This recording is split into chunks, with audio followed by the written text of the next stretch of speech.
চলতি বছরে আগামী শনিবার 22 জুন জ্যৈষ্ঠ পূর্ণিমা পালিত হবে।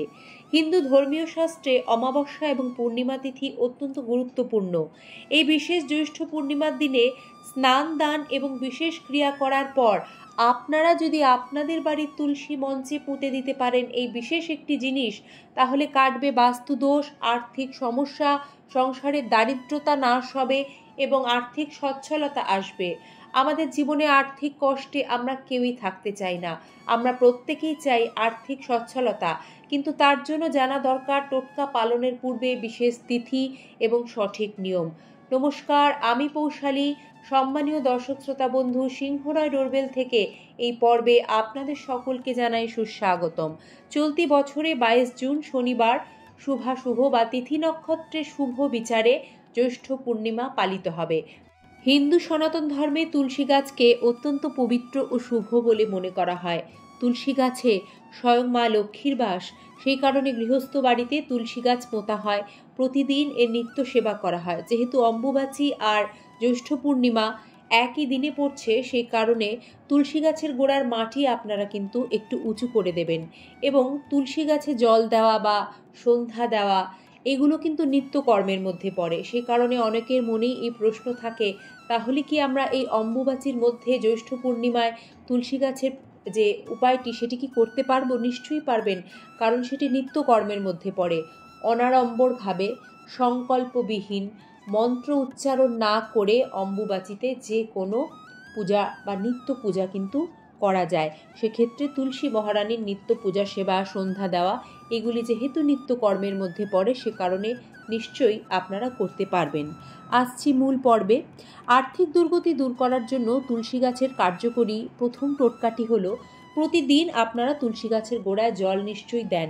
তবে এই জ্যৈষ্ঠ পূর্ণিমায় আপনাদের অর্থভাগ্য ফেরাতে তুলসী গাছের গোড়ায় যখন জল নিবেদন করবেন, অবশ্যই সূর্যাস্তের আগে সেই জলে একটু কাঁচা দুধ মিশিয়ে নেবেন। মনে করা হয় বা বিশ্বাস করা হয় এই উপায়ে আর্থিক সংকট কেটে যায়, ঘরের সমস্ত নেগেটিভ এনার্জি দূর হয়, বাস্তু দোষ দূর হয়, অর্থভাগ্য উন্নত হয়, দুর্ভাগ্য পরাজিত হয়, সৌভাগ্য জাগ্রত হয়।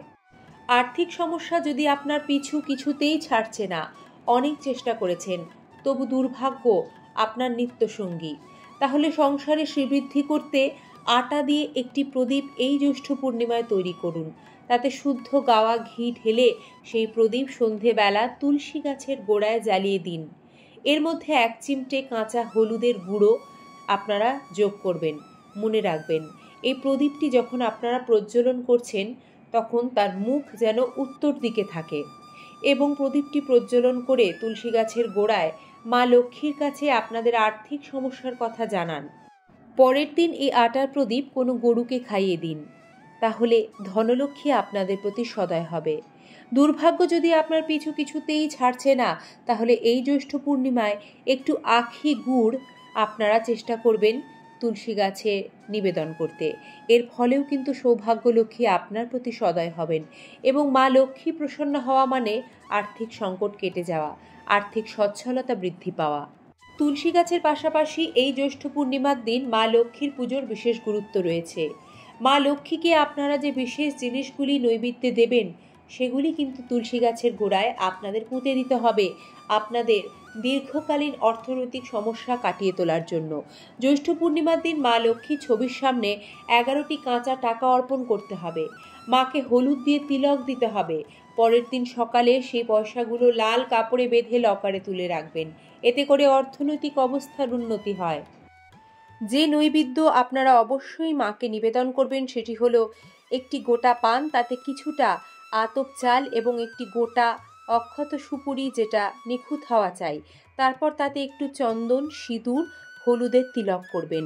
জাফরান এবং কেশরের তিলক করতে পারলে ভালো।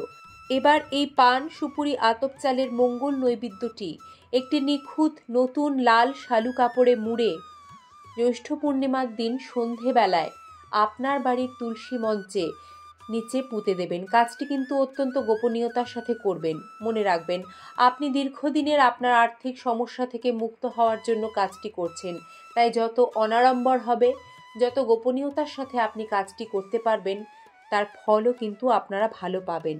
বিবাহিত জীবনে সমস্যা থাকলে এই জ্যৈষ্ঠ পূর্ণিমার দিন স্বামী স্ত্রী উভয় মিলে চন্দ্রদেবকে গঙ্গা জলে দুধ মিশিয়ে নিবেদন করুন। এতে আপনাদের জীবনে আসা দাম্পত্য কলহ সমস্যা দূর হবে। এই কাজ স্বামী বা স্ত্রী যে কেউ একজনও করতে পারেন, তবে উভয়ই যদি করেন তাহলে সবচেয়ে ভালো ফল মিলবে। এই প্রতিকারটি করলে দাম্পত্য জীবন মধুর হয়ে ওঠে। যদি জন্মকুণ্ডলিতে কোনো গ্রহগত ত্রুটি থাকে তাহলে এই জ্যৈষ্ঠ পূর্ণিমার দিন আপনারা তুলসী গাছের পাশাপাশি আরও একটি দারুণ উপায় করতে পারেন।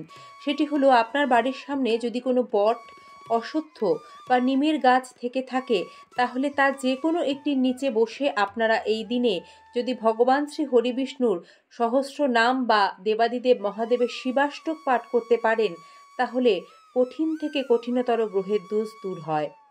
যে সকল ব্যক্তিরা কাজে শুধুমাত্র বাধাই পান, হওয়া কাজ হয়েও হয় না, বারবার বাধার সম্মুখীন যারা হচ্ছেন এবং অর্থনৈতিক সমস্যা যাদের পিছু ছাড়ছেই না, তারা কি করবেন, এই জ্যৈষ্ঠ পূর্ণিমায় একটি কূপ বা কুয়োতে সামান্য দুধ ঢালুন।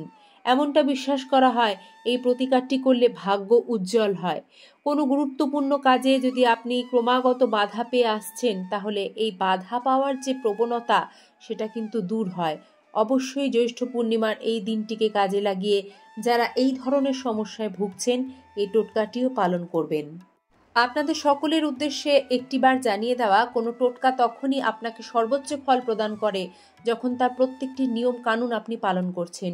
সেই কারণে এই পূর্ণিমার দিনে যখন এই টোটকাগুলি আপনি পালন করতে যাচ্ছেন, আপনি কিন্তু আমিষ জাতীয় আহার গ্রহণ করবেন না। কারণ মনে করা হয় তামসিক বা আমিষ জাতীয় আহার গ্রহণ করে কোনো টোটকা পালন করলে তার ফল মেলে না। পূর্ণিমার দিনে চুল ও নখ কাটা এড়িয়ে চলা উচিত, এতে গ্রহদোষ তৈরি হয়। আমাদের সমস্যা সংকুল ব্যস্ত জীবনে সময় সবার হাতে বড্ড কম।